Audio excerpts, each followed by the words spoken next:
Hello everyone, Matt here, and welcome to another reaction video. I haven't done this in probably a couple months actually.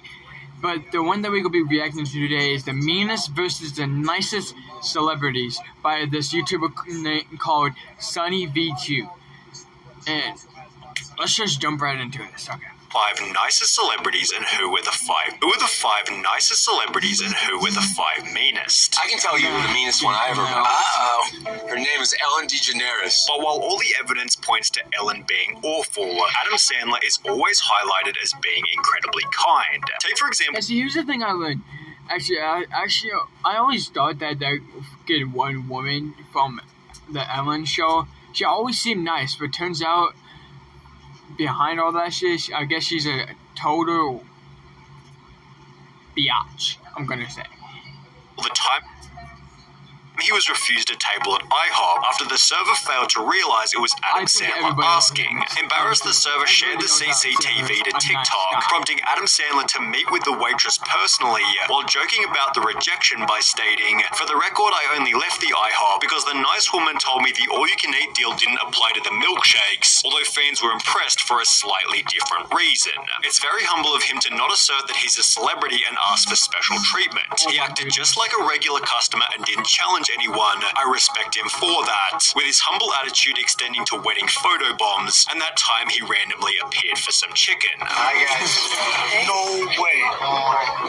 No way, you're joking. He filmed a good chunk of Mr. Deeds in my hometown, and he was simply the nicest man ever. He would come out to sign autographs after a full 14-plus hour day of shooting. Didn't matter how long the line was, he made sure every single person got to say hello. He had time for photographs and chats with everyone in town, frequented all the local coffee shops and posed with employees. He seemed to really care and know how excited we all were to have a movie happening and always had a smile, although Adam's fans aren't the only people to talk very highly of him. You guys love each other. Is that fair to say? For sure. Yeah. I hear each of you individually talking about the other in such fond terminology. Yeah. After Pete Davidson worked with Adam Sandler on Saturday Night Live, he went on to state he's just such a cool, nice guy. I can't explain how wonderful of a person he is. Just like caring and sweet and not full of crap, which is very rare to find. But while Adam Sandler's happy on-screen mood clearly extends to his personal life, Mike Myers from Austin Powers is apparently much different when the cameras aren't rolling. Twitter users exposed Mike Myers as an absolute nightmare to work with. The article referred to a tweet reading, "Mike Myers had me fired off the set of The Love Guru because I made eye contact with him and I was there as his bodyguard." The tweet had been posted by a person named Jay Brody, who then expanded on the incident in a podcast. You'll be basically guarding Mike Myers' trailer. They're like, here's the catch. You can't look at him. But I realized I can't let just anyone into the trailer. So I look up. I catch his eye for a second. I give him a nod to let him know I'm cool. And then I look away. And within an hour, I get a phone call letting me know that I'm fired. I have to get off the set. Prompting others to give their own anecdotes about Mike Myers' terrible attitude.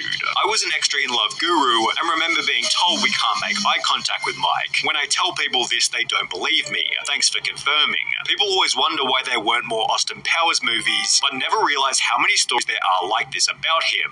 Basically, no one wants to work with the guy, with one of these other stories coming from the set of The Cat in the Hat, where Mike's co-star Amy Hill stated his area was all covered with tenting because he didn't want anybody seeing.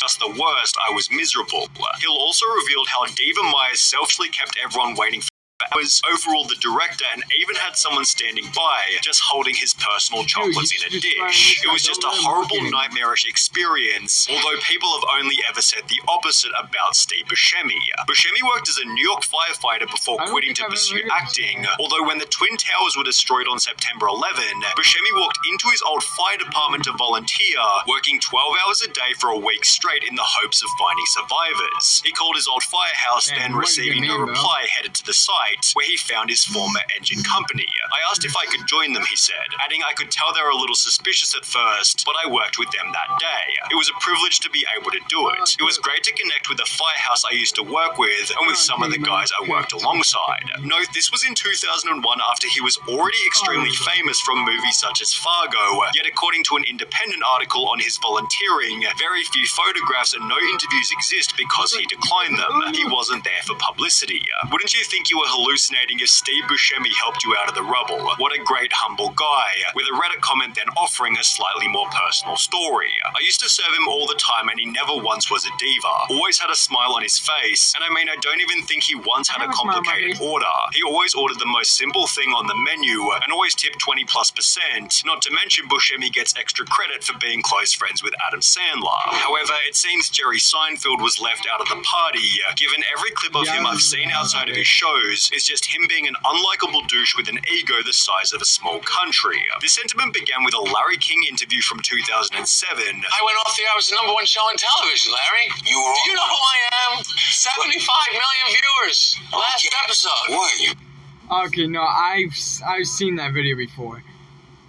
Dude, I'm telling you, if that man ever said something like that, I'll probably just smack the fuck out of the guy. Like, bitch, I don't give a fuck about the 75 million views you have fucking had. It's not that if they probably met you, they probably wouldn't even like you. The only reason why they watch it wasn't probably for you, probably because they probably enjoy the show, but they probably wasn't doing it for you. So shut your dumb ass up and just keep your mouth shut. This is what you're doing. This is what everybody wants you to do. Don't take it so bad. Well, it's a big difference between being canceled and being number one. Okay, I'm sorry. B-movie opens. A resume in here for me. B-movie opens tomorrow. Although this attitude extends into other moments like the time he rejected Kesha. I love you so much. Oh, thanks. Can I give you a hug? No, thanks. Please? No, thanks. A little one. Yeah, no, thanks. That was a nice moment. I don't know who that was. Yeah, it was Kesha. Okay. Jerry then offered no apology for rejecting her. I don't hug a total stranger. I have to meet someone, say hello. I need to know, who are you? No, and she was very nice about it. We laughed about it. Did you? Yeah. Did you hug her afterwards? No. Leading Kesha to change her mind about him for pretty obvious reasons. What happened with Jerry Seinfeld? Oh my god. Are you friends with him? I am not. Okay, we're good. It was like the saddest moment of my life. Jerry also has a reputation for destroying the paparazzi. The worst place, like, you bomb. I'm sure comics go through like very weak question. And after Lady Gaga was moved to his luxury basketball box for acting rudely at a game, he had this to say. This woman's a jerk. I hate her. I can't believe they put her in my box, which I paid for. This is what you give people the finger and you get upgraded? Is that the world we're living in now? Hysterical. I love him. Jerry Seinfeld's meanness definitely has a charisma to it. However, if you're wanting a more humble type of charisma, then we have to talk about Post Malone. With entire compilations dedicated to him treating other people. I have a playlist. I even have some of this man's songs on there. Like, dude, he even has made some really good songs. This man is an awesome man. And dude, if none of you guys have seen this movie, it's like a Devil Wish and movie or whatever about this little kid that finds, I think, a book or something. Oh no, wait. It's like Santa Devil or something like that. This man, this kid gets an envelope or whatever, puts it, he tries to mail it to Santa. Instead, he mails it to the devil. Devil comes, gives him 3 wishes, like the genie type shit and all that. And then, they had Post Malone was in that movie, and he did such a good job in that movie. It was just awesome watching that movie.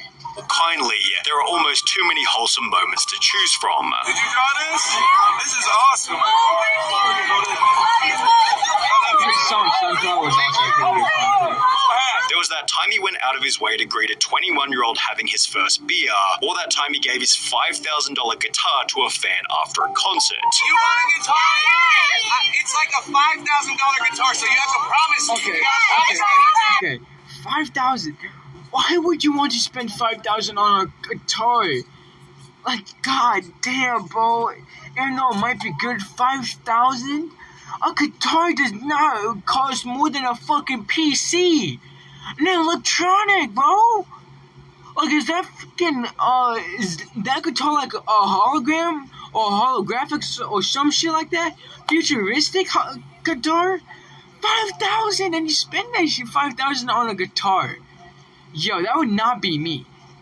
But other people are different. But like, I guess he wanted like the best guitar. But like, I'm telling you, I would never spend 5,000 on a guitar. I couldn't, bro. That's just, to me, that would be just a waste of money. Take care of it. We promise our life.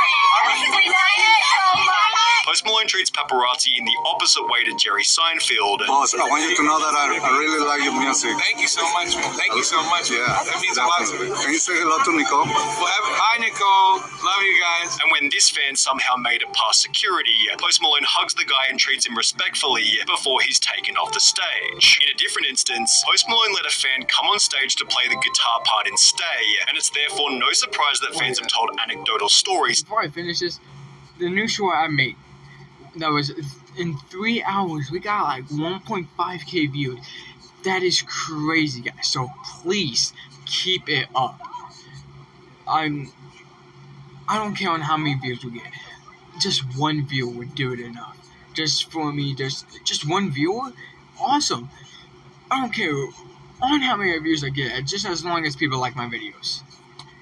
That's all I care about. Such as, someone in a similar thread said Post moved into his brother's street and went and introduced himself to all his new neighbors and invited them for a barbecue. Genuinely sounds like an awesome guy. I believe this 100%. He had a party in an Airbnb or something a few houses down from my group's Airbnb, and he legit went around the cul-de-sac himself inviting everyone to the party. He also spent the entire night moving between groups, chatting and generally being a phenomenal host and ensuring everyone had a blast. 10 out of 10 dude. But while nobody has anything negative to say about Post Malone, it seems nobody has anything positive to say about Chevy Chase. Remember when Pete Davidson praised Adam Sandler earlier in the video? Well, Pete had the opposite to say about Chevy Chase, stating, "He's a fucking douchebag. I hate that dude. He's just a genuinely bad racist person and I don't like him." Chevy Chase was fired from Community after calling Donald Glover the N-word, not to mention before the firing Chase was simply difficult to work with. He was someone that did not want to be there for the hours that we were keeping. He sometimes could be in not great moods. Earlier in his career, Chevy Chase had gotten into a fist fight with Bill Murray, and while interviewing Robert Downey Jr., Chase stated, "Didn't your father used to be a successful director? Whatever happened to him? Boy, he sure died, you know, he sure went to hell." It's therefore no surprise. Okay. First of all, if this shows me right here and anybody said that, I'm beating the shit out of him. I'm putting that motherfucker in the hospital. That's what I would be doing. No, you should never let anybody talk to your family like that. Anybody does that, that gives you the whole right just to beat the shit out of them. That's just my personal opinion, because I would do that. That's exactly what I would do. I'll put the fucking hands on any motherfucker that does some shit like that. Anybody should do that. That even Will Ferrell stated the worst host was Chevy Chase. Yet Chevy Chase foolishly claims that all criticism is just jealousy. Did you just say that writers writing anything negative is jealousy? Yeah, I did. What kind of jealousy? I'm funnier than them? Yeah, I guess maybe. I'm considered good looking? Yeah, there you have it. It seems Chevy Chase needs a lesson on humility, and who better to teach it than Shaquille O'Neal? You gotta humble yourself. It's all about humility, and that's what. One of the greatest basketball players. He might not have been like a really good shooter, but man was a monster in the paint. Man was a fucking monster in the paint, bro. The insides, all of that, bro. Man was... Dude, I've seen videos on this man fucking jumping, dunking, breaking NBA rims, and breaking NBA, like, backboards, all that shit. Breaking the fucking, like, whole, like, thing that holds up the fucking basketball. Like, breaking that? That's just nuts. Where I am now, I humbled myself. He walks on stage, the crowd leans in. With promises big, he starts to spin. A world song. Myself. I don't look down on people because they're lesser. Back in 2011, Shaq had hit rock bottom. He'd retired from basketball, divorced from his wife, and had no idea where his life was going next. I was lost. 76,000 square foot house by yourself. No kids. Go to the gym. Nobody playing in the gym. You go to the room. Nobody's there. It was during this period that Shaq's mom, Lucille, gave him some advice. And then the queen, Dr. Lucille O'Neal, said, "Hey, man, I don't know you no more. You need to humble yourself." And when mama talks, the true man listens. Afterwards, Shaq began working on becoming a better person. It stated, "The day I killed the narcissist Shaq is the day my kids text me, 'Hey daddy, I miss you.' Bro, when I got one of those texts, man, I actually cried then. I didn't know what to say. After I got that love from them, I said, you know what, I'm not going to be the asshole Shaq no more, because I was an asshole and I lost everything. The day I released all that me, Shaq is the day the blessings opened up. As a result, Shaq's been trying to create a fairly unique legacy. Talk about legacies. I want mine to be one sentence.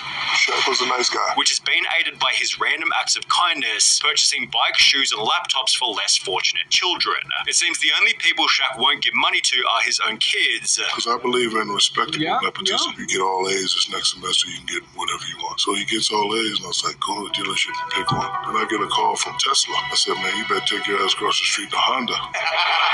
But while Shaq is an obvious choice as a nice celebrity, someone you might not expect to be rude is Bill Nye the Science Guy. I met Bill Nye as a kid and he was the biggest... Dude, I love Bill Nye the Science Guy, but this man seemed like such a nice person, but turns out, man's a fucking asshole. The fuck do you think you're doing, little boy? Okay, yeah. Asshole I've ever met. It was a huge letdown after watching his show so often in class. My science teacher from 7th grade told us she had an explanation for why she tried to show us as few Bill Nye videos as possible. I believe she said she attended either a science workshop or an event for teachers where Bill Nye was there, and he was completely rude to her and dismissed her the whole time. Bill's dark side becomes pretty obvious when he debates other scientists. However, it seems he becomes the meanest when talking to his most popular demographic, kids. Bill Nye came to visit my university. I was sorely disappointed. Bill Nye relied on sexist jokes to relate to the crowd. He kept complimenting women's legs and saying weird stuff about how sexy women are. He was trying to be relatable, but was sorely mistaken as he faced a crowd of driven female engineers and scientists. He went on about climate change and basically insinuated that we could be the policy changers while the real scientists did the real work. I couldn't believe how much my views of him were falling apart as I watched him pander to students he clearly didn't care about. I later heard that he wouldn't speak with students, only professors, with this anecdote following the very common theme of Bill Nye was my hero until I heard him. Keanu Reeves is the perfect balance between good and evil. While filming the second two Matrix movies, Keanu Reeves chose to give up $75 million worth of his movie earnings, instead redirecting the money to the special effects team who he said deserved it more. Even then, this might not have been his... Love Keanu Reeves. That man's played in such great movies. My favorite ones, John Wick. Man played such a badass in that movie, bro. Oh my god, every single one of them. And supposedly there's supposed to be a John Wick 5 coming out, which I don't think it's true because, like, the thing is that there's a lot of these YouTubers that just show fake ass trailers. Most charitable act whilst filming, as a Reddit user stated, a family friend builds movie sets, doesn't design, is one of the poor dudes that just builds. Anyways, he worked on the set for The Matrix, and Keanu heard about family trouble he was having and gave him a $20,000 Christmas bonus to help him out, although money isn't the only thing that Keanu has given up. In 2011, he was candidly filmed giving up his seat on the New York subway, and 3 years later in 2014, he waited patiently for 20 minutes in the rain outside the wrap party of his own film Daughter of God after a mix-up because he didn't want to cause a scene. He didn't say, hey, I'm Keanu Reeves, or yo man, this is my party once to the bouncer, and the owner of the club was horrified when he found out afterwards that the actor was standing in the rain. It's therefore no surprise that there's an extremely popular subreddit dedicated to Keanu Reeves being awesome, although if there's one person who could offset this kindness with meanness, it's definitely Ellen DeGeneres. Right now we all need a little kindness, you know, like Ellen DeGeneres always talks about. She's also notoriously one of the meanest people alive. Respond to this with the most insane stories you've heard about Ellen being mean, and I'll match everyone with $2 to LA Food Bank. This was the tweet that started her downfall, as nobody could have expected how bad the responses would be. When I was 15, the Ellen Show was doing a contest of fans making a bust of her and sending it to her. I worked so hard on this and even wrote her a letter. Weeks later, she used it as a prop in a game and gave it away to a random person with $500 attached to the bottom. Working for her, I was instructed that I can't look her in the eye and never ever say hi to her first. But don't worry, she definitely won't be saying hi to you in the first place. She creates the most toxic environment for her staff. I worked at Real Food Daily, served her and Portia a brunch. She wrote a letter to the owner and complained about my chipped nail polish. Not that it was on her plate, but just that it was on my hand. I'd worked till closing the night before, and this was the next morning almost got me fired. Chris Pontius stated on Steve-O's podcast that he wasn't surprised to hear these anecdotes. It's crazy that all this stuff's come out, like, about Ellen being mean, because when I met her, I thought she was really mean, like, and she's like, so what do I gotta do? And she's just pissed to be there, and then she comes out on stage and she's like, all like funny, nice Ellen, you know, like the person that they think she is. And apparently neither were the 10 employees who came forward 4 months later to expose her terrible working environment. Toxic, phony, hypocrite, liar. That's what she is. We were told from the very beginning, don't talk to Ellen can't go into her office. It was very nerve-wracking, very stressful. We all walked on eggshells all the time. As a result, Ellen took a 14-week hiatus, returning with a pretty standard apology. Sometimes I get sad, I get mad, I get anxious, I get frustrated, I get impatient, and I am working on all of that. However, this failed to ensure a returning audience, as in May 2022, Ellen's show was cancelled completely. Yep, fuck you, Ellen. Oh shit. Okay, well, that's the end of the video, guys. Hope you guys all enjoyed it. If you guys did, please pop that like button, pop that subscribe button, and I'll see you guys in the next one. Okay.